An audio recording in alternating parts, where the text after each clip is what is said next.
మీ అందరి పిల్లలకి నేను చెప్పే మొట్టమొదటి విషయం ఒక్కటే. అమ్మని మోసం చెయ్యడం, అమ్మ దగ్గర దాపరికం, అమ్మకి చెప్పలేని పనులు చెయ్యకుండా ఉండడం మీరు నేర్చుకుంటే మీకు జీవితంలో అన్ని విలువలు తమంత తాము అబ్బేస్తాయి. ప్రారంభం ఎక్కడ అంటే ఇక్కడే ఉంటుంది. ఇంజన్ పట్టాల మీద పరిగెత్తింది అనుకోండి, వెనకాతల 23 కోచ్లున్నా 27 కోచ్లున్నా అన్నీ పట్టాలు పట్టుకుని తిరుపతి వెళ్ళిపోతాయి.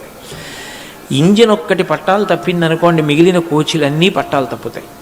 అవి కోచ్లేమో కానీ ఇంజన్లు మాత్రం కావు. ఇంజన్ ఒక్కటే ఉంటుంది. మీరు వృద్ధిలోకి రావడానికి ఇంజన్ అమ్మ. అమ్మకి గౌరవం ఇవ్వడం, అమ్మకి చెప్పకూడదన్న పనిని చెయ్యకుండా ఉండడం మీరు అలవాటు చేసుకున్నారనుకోండి, మీరు పట్టాల మీద పరిగెడతారు, మీరు తిరుపతి చేరుతారు. తిరుపతి చేరుతారు అన్న నా మాటకు ఉద్దేశ్యం ఏమిటంటే, మీ జీవితంలో మీరు పొందవలసిన ప్రయోజనాన్ని పొందుతారు, అనుకున్న లక్ష్యాన్ని సాధిస్తారు. మాతృదేవో భవ పితృదేవో భవ. తల్లి ఎంత గొప్పదో తండ్రి అంత గొప్పవాడు. తండ్రిని కూడా ఎన్నడూ మోసం చేసే ప్రయత్నం కానీ, తండ్రి చెప్పిన మాట వినకుండా ఉండడం కానీ ఎప్పుడూ చెయ్యకూడదు.